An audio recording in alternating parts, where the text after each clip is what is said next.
안녕하세요. 여러분의 삶이 눈부시게 빛나길 바라는 루나 펄스입니다. 오늘 소개해 드릴 책은 나는 이제 마음 편히 살기로 했다 입니다. 지은이는 가바사와 시온, 옮긴 사람은 조혜선, 펴낸 곳은 북라이프입니다. 저자인 가바사와 시온은 삿포로 의과대학을 졸업한 정신과 의사입니다. 정신질환 및 자살 예방을 위한 정보 제공을 일생의 사명으로 삼고 유튜브 채널과 뉴스레터를 활용해 50만 명 이상에게 정신의학, 심리학, 뇌과학 관련 지식을 전달하고 있습니다. 일본에서 대중적인 활동을 가장 활발하게 하는 정신과 의사로 유명하다고 합니다. 나는 이제 마음 편히 살기로 했다. 이 책은 2020년 코로나 바이러스가 전 세계를 휩쓴 후 저자가 각종 스트레스와 피로와 불안에 시달리는 사람들을 위해 써내려간 종합 처방전입니다. 일본에서는 코로나 시대의 필독서로 불리며 출간 즉시 베스트셀러가 되었고 18만 부 판매를 돌파했다고 합니다. 이 책은 스트레스를 공략하기 위한 기본 전략부터 인간관계, 사생활, 직장생활, 몸 건강, 마음 건강을 거쳐 궁극적인 삶을 대하는 태도까지 마음 편히 살아갈 수 있는 방법을 폭넓게 알려주고 있습니다. 책의 내용도 굉장히 알차게 구성이 되어 있고요. 내용 이해를 돕는 그림과 표를 본문 곳곳에 적극적으로 삽입해서 아주 재미있게 읽을 수 있습니다. 매일 부지런히 행복해지는 멘탈 관리의 기술 55가지 나는 이제 마음 편히 살기로 했다 중에서 몇 군데를 골라 낭독해 드리겠습니다. 오늘도 책과 함께 편안하고 따스한 시간 되시기 바랍니다.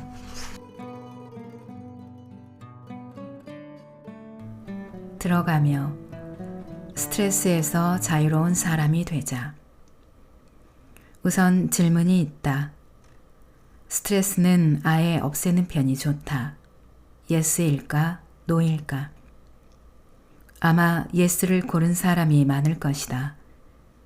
답은 노다. 지금부터 이유를 설명하겠다. 결론부터 말하자면 스트레스를 없앨 필요는 없다. 일반적으로 스트레스는 없애는 편이 좋다라고 생각하기 쉽지만 스트레스가 전혀 없는 것도 문제다. 이를테면 업무 관련으로 중요한 거래나 발표가 있다고 가정해보자. 분명 긴장해서 상당한 심리적 부담을 느끼고 스트레스를 받을 것이다. 하지만 우리는 스트레스 덕분에 열심히 자료를 찾아보고 준비하고 수차례 연습한다. 그 결과 실력이 늘고 더욱 성장한다. 때로는 인간관계에서 스트레스를 받기도 한다. 하지만 이를 해소하기 위해 자신의 성격이나 태도를 되돌아보고 상대의 기분을 헤아린다. 조금이라도 더 나은 인간관계를 만들기 위해 애쓴다. 이러한 노력은 인간적인 성장으로 이어진다. 이와 같은 종류의 스트레스는 좋은 스트레스다. 왜냐하면 살아가는데 꼭 필요한 자극을 주기 때문이다. 적당한 스트레스는 뇌 기능을 활성화하고 집중력을 강화하고 기억력을 높인다. 부담이 없는 간단한 일만 하면 실력이 늘지 않는다. 큰 스트레스를 받을 일은 없겠지만 목표 달성 후의 성취감이나 성장의 기쁨을 느낄 기회도 없다. 불분명하고 만족스럽지 않은 나날이 이어진다. 즉, 좋은 스트레스가 사라지면 성장 없이 제자리 걸음만 하는 인생을 살게 된다. 사실 우리의 일상은 스트레스 요인으로 가득하다.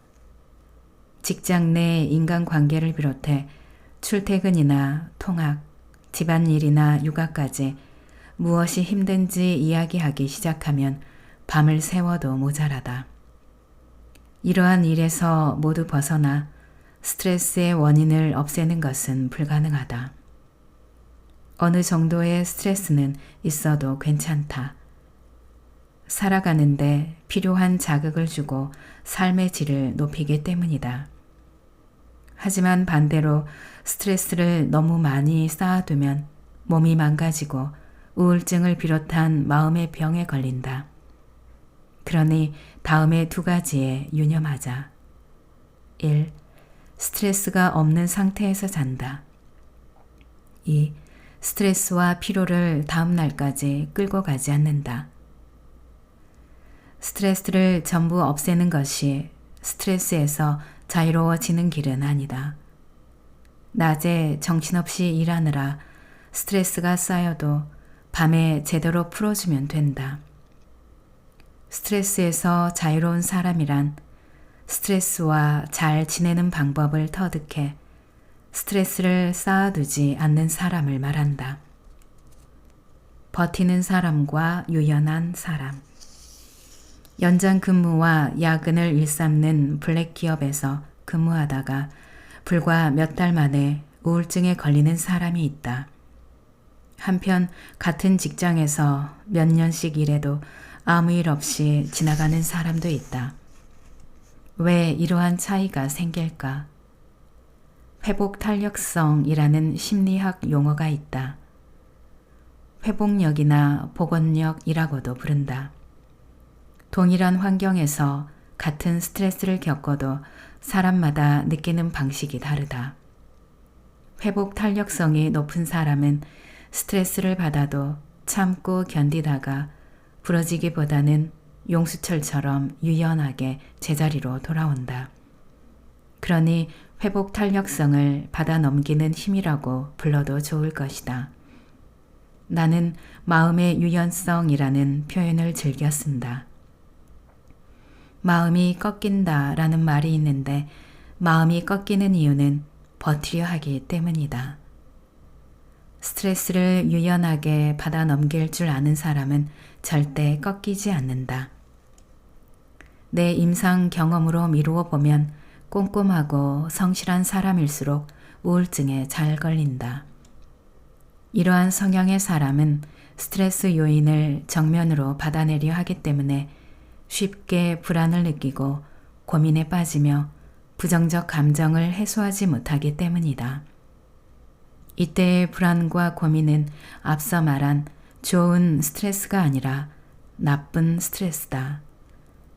스트레스에서 자유로운 사람이 되려면 나쁜 스트레스를 없애야 한다. 사람은 대부분 불안이나 고민에 맞닥뜨리면 원인을 제거하려고 한다. 원인이 제거되지 않으면 절망에 빠져 한층 더 몸과 마음의 에너지를 소모한다. 그런데 스트레스의 원인은 제거할 필요가 없다. 사고방식과 대처법만 살짝 달리해도 스트레스를 유연하게 받아 넘길 수 있기 때문이다. 이 방법만 써도 불안과 고민은 사라진다. 이 책에서는 우리를 나쁜 스트레스에 시달리게 하는 인간관계, 사생활, 직장생활, 몸 건강, 마음 건강이라는 5가지 주제와 관련된 과학적 근거와 지금 당장 할 수 있는 투두를 명확하게 제시한다. 사실을 파악하고 할 일을 알면 고민의 90%는 해결할 수 있다. 불안은 행동하면 사라진다. 왜 불안해질까? 어떤 이유로 고민하거나 괴로워할 때면 반드시 불안이 따라붙는다. 심각하게 고민하는 상황에서 불안을 느끼지 않는 경우는 아마 없을 것이다. 불안의 반대는 안심이므로 스스로를 안심시키면 고민은 해결된다. 뇌과학적으로 불안의 본질이 무엇인지 알면 대처법은 명확해진다. 뇌과학적인 관점에서 보면 불안은 노르아드레날린이 분비되는 상태다. 인간이 긴장, 불안, 공포의 감정을 느낄 때 뇌에서는 신경 전달 물질인 노르아드레날린이 분비된다. 노르아드레날린은 싸움 또는 도주의 물질로 불린다.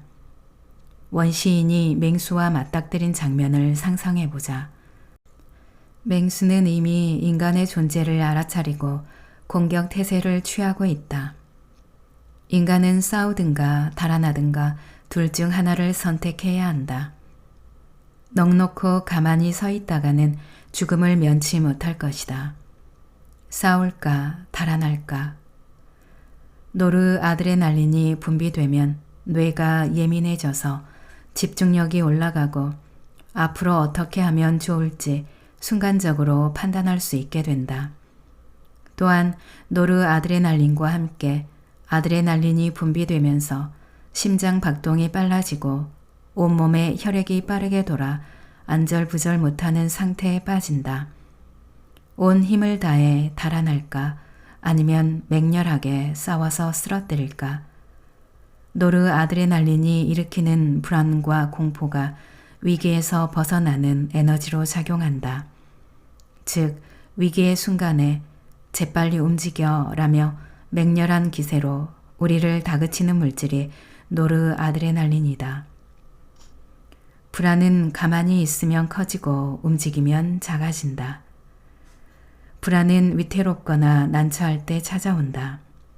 그리고 우리에게 빨리 몸을 움직여서 벗어나라고 소리친다. 그것이 불안의 생물학적 존재 이유이다. 따라서 아무것도 하지 않고 방치할수록 불안은 더욱 강해진다. 이불 안으로 들어가 어떡하지, 어쩌면 좋지 하고 고민할수록 불안은 커진다. 많은 사람이 고민을 안고 불안해졌을 때 저지르는 실수는 어떡하지, 어쩌면 좋지 하고 같은 생각을 반복하는 것이다. 하지만 행동하지 않으면 아무리 열심히 고민해도 문제는 절대 해결되지 않는다. 불안을 없애는 방법은 간단하다. 행동하면 된다. 순식간에 불안이 전부 사라지지는 않겠지만 몸을 움직이면 불안은 반드시 가벼워진다. 아무것도 하지 않으면 불안은 계속 커지므로 뭐든 하기만 하면 기분을 바꿀 수 있다. 인간의 가장 근원적 감정은 공포와 불안이다. 토머스 홉스. 불안의 근원인 노르아드레날린은 행동을 위한 에너지, 즉 행동의 휘발유다. 우리를 고통에서 구해줄 에너지가 바로 불안인 셈이다. 불안이라는 에너지를 태워 몸을 움직이자. 불안은 태울수록 줄어들고 마음은 그만큼 편안해진다. 행동하면 현실이 달라진다. 세상에는 인풋 세계에 사는 사람과 아웃풋 세계에 사는 사람이 있다. 정보나 지식을 아무리 열심히 받아들여도 그저 뇌 안에 데이터만 늘어날 뿐이다. 바깥 세계, 즉 현실에 전혀 영향을 미치지 못한다. 실질적인 변화도 일어나지 않고 자기 성장도 이룰 수 없다. 고민을 해결할 때도 마찬가지다. 인터넷이나 책에서 대처법을 알아보면 약간의 아이디어는 얻을 수 있겠지만 소리내어 말하거나 글로 쓰거나 몸을 움직이지 않는다면 현실은 전혀 변하지 않고 상황도 나아지지 않는다. 인풋 세계에서 살아가는 한 불안은 계속되고 고민이나 문제도 해결되지 않는다. 소리내어 말하고 누군가와 의논하고 글로 써내자. 작은 행동을 하나씩 실천해야 불안이나 고민이 해소된다. 앞으로 어떻게 살고 어느 방향으로 나아가야 할지도 보이기 시작한다. 3가지를 실천하자. 막연히 행동하라고 하면 조금 어렵게 느낄 수 있으므로 이 책에서는 확실하게 행동할 수 있는 대처법 2를 제안하겠다. 예를 들어 매일 오전 11시까지 자는 환자에게 아침 일찍 일어나세요 라고 말하면 그 즉시 못해요 라는 대답이 날아온다. 하지만 평소보다 15분만 일찍 일어나 보지 않으실래요? 라고 제안하면 그들은 할 수 있을 것 같아요 라고 말한다. 모든 행동은 세분화할 수 있다. 행동의 문턱을 낮추면 할 수 있는 일이 뭐든 하나는 생기게 마련이다. 행동의 문턱을 낮추자. 아침 일찍 일어난다. 평소보다 1시간만 일찍 일어난다. 평소보다 15분만 일찍 일어난다. 우리가 하는 고민의 대부분은 대인관계, 소통, 사회생활에 관한 문제다. 타인과 얽히는 가운데 생기는 문제를 가만히 방 안에 틀어박혀 고민해봤자 해결될 리가 없다. 고민은 행동하면서 해결해야 한다. 인풋 세계에서 정보만 모으고 있으면 끙끙거려봤자 절대 아무것도 변하지 않는다. 그러니 일단 움직이자. 1. 말하기. 친한 사람이나 전문가에게 상담하는 것도 말하기에 해당한다. 바보야 라고 크게 외치면 속이 후련해져서 스트레스가 풀린다. 친구와 수다를 떠는 것도 좋은 방법이다. 잡담을 하면서 더 돈독한 관계를 만들 수도 있다. 적절한 질문을 던지면 문제가 신속하게 해결되기도 한다. 쓰기. 쓰기는 한층 강력한 아웃풋 행동이다. 고민을 글로 적기만 해도 스트레스가 풀린다.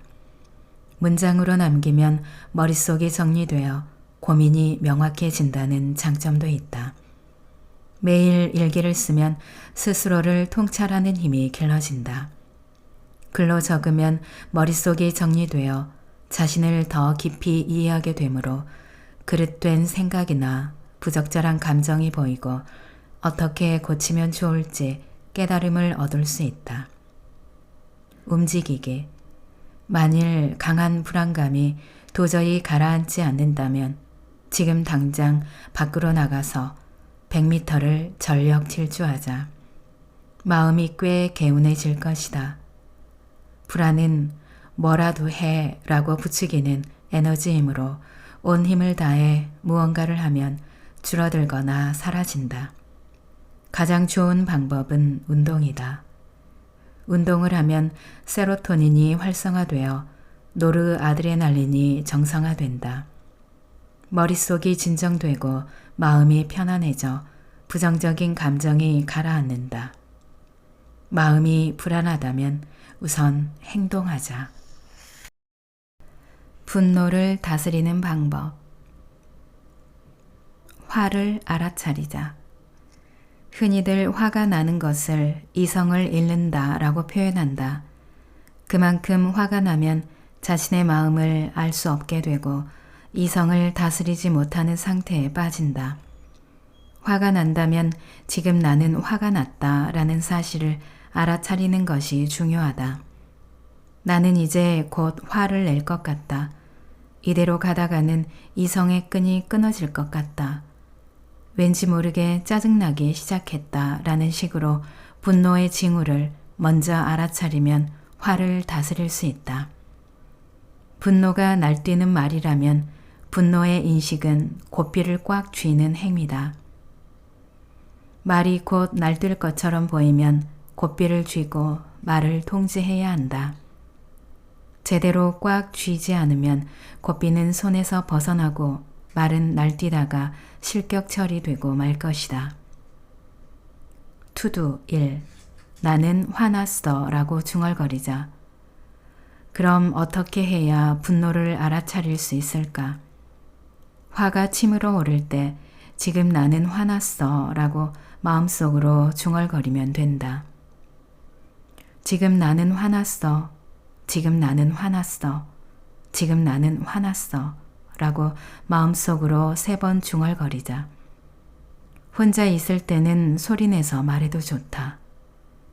그 정도로 되겠어? 라고 생각하겠지만 시험 삼아 해보면 얼마나 효과적인지 금방 알 수 있다. 그래도 화가 가라앉지 않는다면 지금 나는 화났어. 지금 나는 내가 화났다는 사실을 알아차렸어. 지금 나는 화를 조절하지 못하고 있어. 그 사실을 깨달았지. 라는 식으로 자신의 마음을 실황 중계하자.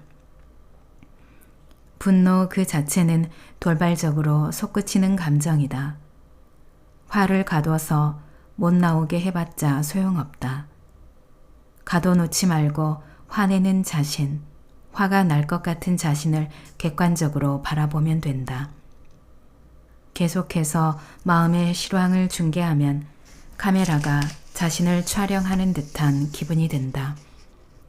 텔레비전 화면을 통해 말싸움 상대와 자신이 나오는 방송을 보는 중이라고 상상할 수 있다. 이쯤 되면 분노는 이미 가라앉았을 것이다. 2. 분노의 정체를 알자. 애초에 분노란 무엇일까? 뇌과학적으로 분석하면 분노는 아드레날린의 분비와 교감신경의 흥분이라는 신체 변화라고 볼 수 있다. 체내에서 일어나는 변화로 심장 박동수가 오르고 호흡이 얕아진다. 머리로 피가 몰리면서 욱한 감정이 치밀어 오른다. 결국 아드레날린과 교감신경을 제어하면 분노는 사그라든다. 즉, 분노를 다스릴 수 있게 된다. 투두. 6초 동안 분노의 절정이 지나가게 내버려 두자. 아드레날린이 가장 많이 분비되는 순간은 화가 난 지점부터 6초 동안이라고 한다. 즉, 6초 동안 분노의 감정이 지나가게 내버려 두면 서서히 냉정을 되찾을 수 있다. 화가 나면 속으로 1부터 6까지 천천히 세자. 혹은 눈앞에 보이는 6가지 사물의 이름을 천천히 순서대로 책상, 형광등, 달력, 책장, 냉장고, 시계와 같이 나열하자. 앞서 이야기한 지금 나는 화났어, 지금 나는 화났어, 지금 나는 화났어 라는 말을 마음속으로 중얼거리기만 해도 6초가 지나간다. 투두 3. 40초 동안 분노를 가라앉히자. 6초 동안 참으면 분노의 절정은 지나가지만 짜증은 가라앉지 않는다. 아드레날린의 양이 줄어들려면 시간이 조금 걸리기 때문이다. 아드레날린 같은 생리 활성 물질은 정점에 도달했다가 농도가 절반 정도로 내려가면 효과가 매우 약해진다. 농도가 절반으로 줄어드는데 걸리는 시간을 반감기라고 한다. 아드레날린의 반감기는 20에서 40초로 알려져 있다. 아드레날린의 혈중 농도는 화가 난 지점부터 6초 뒤에 절정에 달하지만 한순간에 사그라들지는 않는다. 10에서 20초쯤 지난 뒤에도 일정 농도가 유지되기 때문에 언짢은 기분은 남아있다. 아드레날린의 효과가 가라앉으려면 반감기인 40초가 지나야 한다. 분노를 능숙하게 다스리고 싶다면 6초와 40초를 기억하고 실천하자. 화가 나면 무언가를 말하거나 행동하기 전에 10가지 세라. 그래도 화가 가라앉지 않으면 100가지 세라. 그래도 안 되면 1000까지 세라. 제3대 미국 대통령 토머스 제퍼슨.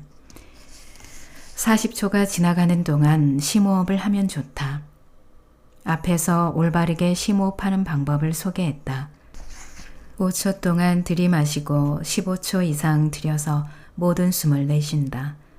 이러한 20초 심호흡을 2번 하면 딱 40초가 된다. 심호흡을 하면 교감신경 우위가 부교감신경 우위로 전환된다. 화가 가라앉고 차분한 상태로 돌아온다.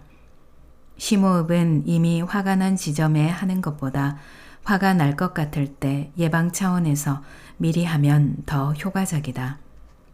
예를 들어 부부싸움을 하는 상황이라면 맨 처음 욱해서 싸움으로 번질 것 같은 분위기를 느낀 순간에 심호흡하자. 그러면 상대가 시비를 걸어와도 냉정하게 차분한 어조로 말하게 되어 큰 소리가 오가는 싸움으로 번지지 않게 막을 수 있다. 투두 4. 일부러 천천히 말한다.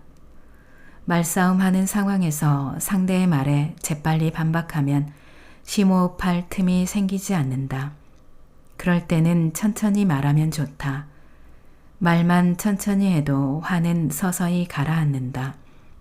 그리고 신기하게도 상대의 화도 가라앉는다. 화가 나거나 흥분하거나 긴장하면 말하는 속도가 빨라진다. 교감신경이 우위에 놓이면서 호흡이 얕아지기 때문이다. 숨을 깊게 쉬지 못해서 단숨에 문장 하나를 다 토해내려 하기 때문에 저절로 말이 빨라진다. 교감신경 우위일 때는 말이 빨라지지만 반대로 천천히 말하면 부교감신경 우위로 전환된다. 의식적으로 천천히 말하면 여유를 가지고 숨을 들이쉬게 되므로 실질적으로 심호흡할 때와 같은 효과를 얻을 수 있다. 투두 5. 상대의 화를 가라앉히는 방법. 때로는 상대가 먼저 분노의 화살을 쏘아대기도 한다. 예를 들면 불만을 접수하려고 전화한 사람이 몹시 화를 내면서 빠른 말로 쏘아붙이는 경우가 있다. 이때 상대의 빠른 말에 휩쓸려서 자신도 모르게 말하지 않도록 주의하자. 가는 말이 고와야 오는 말이 곱다고 상대의 분노에 휘말리면 자신도 모르게 화가 치밀어 폭발하기 쉽다. 서로 언성이 높아지면 해결하기 어려운 심각한 문제로 발전한다. 이런 상황일수록 의식적으로 천천히 말하자. 상대의 페이스에 휘말리지 않으려면 평소 자신이 말하는 속도보다 30% 느리게 말하는 편이 좋다. 속도를 30% 줄이면 너무 느릴 거라 생각할 수 있지만 듣는 사람은 크게 의식하지 못한다. 상대의 분노를 잠재우기에 딱 좋은 속도이니 기억해 두자. 감정의 줄다리기를 이용한다. 심리적으로 우리는 다른 사람의 감정에 전염된다. 바보야 라는 말을 들으면 똑같이 바보야 라고 맞받아치고 싶고 웃는 얼굴로 고맙습니다 라고 인사하는 상대에게는 웃으면서 저야말로 정말 고맙습니다 라고 말하고 싶은 마음이 절로 든다. 뇌에 있는 거울 뉴런이라는 신경세포가 상대방을 따라하게 만들기 때문이다. 분노는 분노를, 냉정은 냉정을 만들어낸다. 나는 이것을 감정의 줄다리기라고 부른다. 상대는 분노, 자신은 냉정의 끈을 쥐고 있다. 두 사람이 줄다리기를 하면 강한 쪽이 이긴다. 심호흡하기와 천천히 말하기로 냉정을 유지하면 상대의 분노는 가라앉는다. 줄다리기에서 반드시 분노가 이기라는 법은 없다. 정신과에는 감정이 불안정하고 마구 소리 지르는 사람이 가끔 찾아온다. 하지만 환자의 분노에 휩쓸리지 않고 1분 정도 냉정을 유지하면 상대도 차분해진다. 그리고 5분쯤 지나면 평범하게 대화할 수 있게 된다. 인생을 즐기는 사람이 되는 방법. 똑같은 일을 할 때도 즐기는 사람과 즐기지 못하는 사람이 있다. 모든 일에는 좋은 면과 나쁜 면이 있고 둘 중 어떤 면을 보느냐는 자신에게 달렸다. 하루 동안 일어난 기분 좋은 일과 기분 나쁜 일 가운데 어느 쪽에 초점을 맞추냐에 따라 인생이 결정된다. 모처럼 사는 인생이라면 사물의 좋은 면을 찾아내 삶을 즐기는 편이 행복하다. 인생을 즐기는 사람은 솔직하다. 인생을 즐기는 사람에게는 중요한 공통점이 있다. 바로 솔직함이다. 솔직함은 성공의 키워드로도 자주 언급된다. 이는 편견과 선입견을 버리고 중립의 선 상태를 말한다. 많은 사람이 선입견을 갖고 있다. 그런 일은 해봤자 분명 시시할 거야. 전에도 이런 상황에서 실패했으니까 이번에도 분명 실패하겠지. 같은 식으로 과거의 경험에 크게 얽매인다. 그래서 선입견이 있으면 행동에 제동이 걸린다.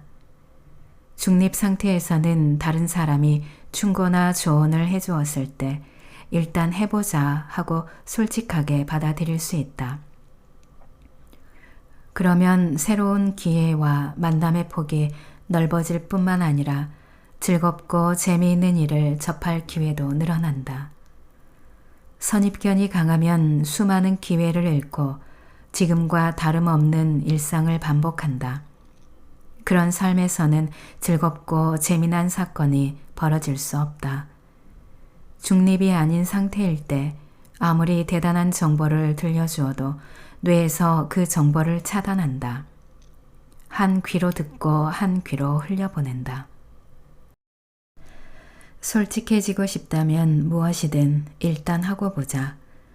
누군가가 이 책 재미있어 라고 말하면 일단 읽어보자. 그 영화 엄청나더라 라고 하면 일단 한번 보자. 이번 모임에 꼭 와줘 라고 권유받으면 일단 가보자. 선입견을 걷어내고 상대의 추천이나 권유를 믿고 받아들여보자. 그 앞에는 기회와 만남이 무한히 펼쳐져 있다. 즐겁고 재미나는 일은 뜻밖의 장소에서 찾아오는 법이다. 투두 1. 안전지대에서 나오자. 안전지대는 매일 우리가 생활하는 영역을 뜻한다. 매일 가는 장소, 매일 만나는 사람, 항상 먹는 음식은 모두 안전지대에 속한다. 매일 일상에서 즐겁다고 느끼지 못한다면 현재의 안전지대 안에 즐거운 일이 없기 때문이다. 즐거운 일은 안전지대 밖에 있다. 용기를 내어 안전지대 밖에 펼쳐진 무한한 세계로 한 발짝 내디디면 즐거움과 행복이라는 보물이 나타난다. 보물은 처음 경험하는 장소, 사람, 이벤트, 상점 같은 곳에 숨어 있다. 안전지대 밖으로 나오는 것은 괴롭고 난처한 일에 도전하는 모험이기도 하다. 하지만 그곳에는 자신의 무한한 가능성이 숨어 있다. 즐거운 인생을 위해 용기 내어 한 발짝만 내디뎌 보자. 투두 2. 위시리스트를 작성하자. 안전지대 이야기가 자신의 바깥으로 나아가는 접근법이라면 자신의 내부에 집중하는 접근법도 있다. 자신이 무엇을 즐거워하는지, 무엇을 하고 싶은지, 무엇을 표현하고 싶은지, 무엇을 갖고 싶은지를 분명히 해야 한다. 그러기 위해 위시리스트 써보기를 추천한다. 위시리스트는 1년마다 되돌아보고 어디까지 달성했는지 평가한 다음 업데이트하자. 나는 위시리스트에 적은 내용을 1년의 절반, 2, 3년에 70에서 80% 정도 이루어 왔다. 쓰고 싶은 만큼 실컷 써낸 소망, 꿈, 목표 중에서 70에서 80%이니 절대 적지 않은 양이다. 안 쓰는 사람이 손해다. 그렇다면 어째서 위시리스트를 쓰기만 했을 뿐인데 바라는 일이 이루어질까? 뇌가 하고 싶은 일에 안테나를 세우기 때문이다. 예를 들어 하와이에 가고 싶다라는 내용을 적었다고 가정해보자. 어느 날 친구가 올 여름 휴가에는 하와이에 가고 싶어 라고 말한다면 자신도 그럼 같이 가자 라고 바로 반응할 수 있다. 만약 위시리스트에 소망을 적어놓지 않았다면 하와이 좋지 정도에서 끝난다. 위시리스트를 적어놓으면 관련 정보가 눈에 들어와서 실현하는 속도가 더 빨라진다. 사람들은 연말 연시가 되면 새해 목표를 정한다. 그때 뭘 하며 놀지 계획을 짜는 사람은 드물지 않을까 싶은데 꼭 적기 바란다. 나는 1년에 영화 120편 보기, 1년에 6주는 해외에서 보내기 같은 올해의 놀이 계획을 세운다. 아침마다 그날의 투두 리스트를 적는 사람이라면 오늘 할 놀이도 같이 적어두자. 저녁 7시부터 영화 공공을 본다 라고 적으면 7시 전까지는 무조건 일을 마쳐야 한다는 긴박감이 생겨 일 처리 속도가 빨라지고 결국 놀 수 있게 된다. 평일에 무슨 수로 영화를 보겠어 라는 선입견에 사로잡힌 사람은 평생 가도 변하지 않는다. 올해의 놀이 계획, 오늘 할 놀이를 쓰면 놀 기회가 늘어날 뿐 아니라 일 처리 효율도 높아진다. 반드시 인생을 즐기는 사람이 되기 바란다. 본문의 내용을 되짚어 보면서 행복한 삶을 꾸리기 위해 알아야 할 가장 중요하면서도 본질적인 7가지 핵심을 정리해 보았다. 1. 이대로도 좋아 라고 입버릇처럼 말한다. 나는 정신과 의사로서 누군가에게 조언할 때 상대를 부정하지 말자, 상대를 긍정하자 라고 다짐한다. 사람들은 대부분 자신의 부족한 부분에만 집중해 스스로를 탓하고 상처 입힌다. 무의식 중에 점점 자기 자신을 부정하고 스트레스를 만들어낸다. 지금 자신의 모습만으로도 괜찮다. 이대로도 좋아 라고 생각하는 순간 자기 부정의 세계에서 자기 긍정의 세계로 옮겨갈 수 있다. 자신이 할 수 있는 일을 가능한 범위 내에서 실행하자. 자기 나름대로 최선을 다하고 있다면 그대로도 괜찮다. 이대로도 좋아, 지금의 나로 괜찮아 라고 말하며 스스로를 인정하자. 이대로도 좋아 라는 말은 자신을 긍정하는 최고의 표현이다. 이대로도 좋아 라고 입버릇처럼 말하거나 이 책에서 소개한 자기 수용의 4줄 일기를 쓴다면 자기의 긍정감의 계단을 더 높이 오를 수 있을 것이다. 2. 지금에 초점을 맞춰서 살자. 누구나 과거를 떠올리면 후회에 시달리고 미래를 생각하면 불안에 지배당한다. 좀처럼 앞으로 나아가지 못하는 까닭은 지금에 초점을 맞추지 않기 때문이다. 저도 모르게 과거나 미래의 일을 생각한다면 지금을 관찰하는 것에 집중하자. 오늘 할 일을 오늘 해나가자. 이것만으로 충분하다. 이 책에서 자신이 할 수 있는 투두를 찾아내 실행에 옮기는 일만 생각하자. 고작 하루 만에 새롭게 다시 태어날 수는 없다. 매일 꾸준히 작은 행동, 소소한 실천을 쌓아가야 한다. 처음에는 거북이 걸음일지라도 꾸준히 계속하면 반드시 괴로운 상황에서 벗어날 수 있다. 지금 내가 할 수 있는 일은 무엇일까? 그것으로 투두 리스트를 만들어 실행에 옮기자. 3. 스스로 결정한 자신의 인생을 살자. 부모가 원하는 대로 산다. 남의 눈치를 살핀다. 남과 자신을 비교한다. 남과 똑같지 않으면 마음이 놓이지 않는다. 이것들은 모두 남의 인생을 사는 사람의 특징이다.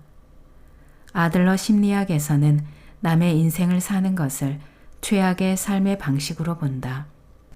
하고 싶은 일, 나아가고 싶은 길을 결정하는 중요한 때에 남에게 의존하면 그 순간에는 편하겠지만 시간이 흐른 뒤 분명 후회한다. 자신의 진짜 속마음과는 다른 결정을 내렸기 때문이다. 우리는 자신의 인생을 살아야 한다. 절대 어렵지 않다. 아주 사소한 일이라도 스스로 결정하는 버릇을 들이면 된다. 일단 평소에 혼자 생각할 시간, 상담 상대, 노트나 메모지 같은 도구를 갖춰두자. 준비를 마쳤다면 자신의 생각과 기분을 말이나 글로 전달하는 아웃풋 습관을 만들어 가자. 아웃풋 능력을 단련하면 자신의 인생을 살 수 있다. 4. 자신을 소중히 여기며 살자. 자신과 가족을 소중히 여기자. 열심히 일하는 것은 그 다음이다. 이렇게 우선순위를 명확히 해두는 것이 중요하다. 나는 3년 동안 미국에서 유학 생활을 하면서 이 사실을 깨달았다. 주변 미국인 중에는 일 때문에 자신이나 가족과 보내는 시간을 희생하는 사람이 거의 없었다. 자기 자신과 가족을 희생해 가면서 필사적으로 일하는 것만큼 주객이 전도된 경우가 또 있을까? 그렇게 살면 몸과 마음이 병들고 가족 간 소통에 금이 가서 배우자와 갈라서거나 자식과 멀어지게 될 수 있다. 아무리 일에서 성공해도 병이 나거나 가정이 무너지면 아무런 소용이 없다. 자신을 소중히 여기라는 말은 자신의 건강을 소중히 여기라는 뜻이기도 하다. 7시간 이상의 수면, 일주일에 150분 이상의 운동, 아침 산책을 착실히 실행에 옮기자. 이 단순한 실천법이 바로 인생을 행복하게 사는 법칙이다. 5. 자신이 먼저 마음을 열고 의논한다. 스스로 결정해서 자신의 인생을 살라는 말은 남을 거스르고 무시하며 외롭게 살라는 뜻이 아니다. 남의 의견을 참고하되 최종 결정은 직접 해야 한다. 이 순서를 지키는 것이 중요하다. 남에게 상담하고 제3자의 의견을 참고하면 더 올바르게 판단하고 결정하는 데 도움이 된다. 나는 가족, 친구, 의사를 포함한 타인에게 속내를 털어놓지 못하겠다라는 고민을 많이 듣는다. 신뢰관계는 처음부터 갑자기 100까지 오르지 않는다. 우선 자신이 먼저 마음을 열어야 서서히 깊은 관계를 쌓아갈 수 있다. 몸이나 마음의 건강에 관한 고민은 반드시 전문가에게 상담해야 한다. 의사를 대할 때도 마찬가지다. 주치의를 신뢰하고 마음을 열고 속내를 털어놓아야 회복의 길로 갈 수 있다. 진심으로 신뢰하는 사람에게 마음을 털어놓자. 그렇게만 해도 우리를 괴롭히는 고민과 불안의 90%는 해결된다. 6. 반드시 행동하면서 생각한다. 불안과 고민이 사라지지 않는 이유는 멈춰선 채 생각하기 때문이다. 오로지 생각과 고민에만 매달리면 앞으로 나아가지 못한다. 상황은 더욱 나빠지고 고민은 더욱 부풀어 오른다. 부정적 감정을 떨쳐내고 앞으로 나아가려면 자신이 할 수 있는 투두를 찾은 다음 행동하면서 생각하는 것이 중요하다. 뭐든 일단 해보자. 소소한 일이라도 괜찮다. 갑자기 거창한 일을 하려고 하면 진도가 나가지 않는다. 천직이나 인생의 의미는 나중에 삶을 되돌아보면서 깨닫는 것이다. 7. 하루를 긍정적으로 마무리하자. 일이 바빠서 죽을 것 같아. 내 삶은 왜 이리 불행할까? 이런 생각이 드는 상황에서도 관점을 바꾸면 행복이 보인다. 우선 병에 걸리지 않았고 월급을 받을 수 있는 상태일 것이다. 혹은 퇴근하면 먼저 들어온 가족이 집안일을 말끔히 해놓은 집에 들어갈 수 있을지도 모른다. 아프거나 일이 없는 사람 입장에서 보면 참으로 행복한 삶이다. 누구나 매일같이 즐겁고 좋은 일과 괴롭고 힘든 일을 모두 겪는다. 중요한 것은 어느 쪽에 초점을 맞추느냐다. 사업에 크게 성공해서 부자가 된다 해도 부정적인 사건에만 주목하면 행복을 느끼지 못한다. 하루를 마무리하면서 즐겁고 좋았던 일에 초점을 맞추는 사람이 즐겁고 행복한 삶을 살 수 있다. 세 줄 긍정일기의 긍정적 효과를 설명했다. 자기 전에 세 줄 긍정일기 쓰는 습관을 들여서 반드시 하루를 긍정적으로 마무리하기 바란다. 간단한 방법이지만 이것만 실천해도 누구나 오늘부터 당장 행복해질 수 있다. 한 달 넘게 긍정일기를 썼지만 아무런 효과를 보지 못했다고 말하는 사람은 본 적이 없다.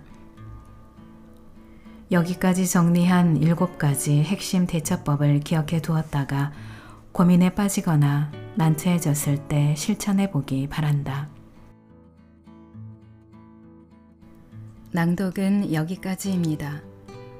여러분의 구독과 좋아요, 댓글은 저에게 큰 힘이 되는 거 아시죠? 오늘도 끝까지 들어주셔서 감사합니다.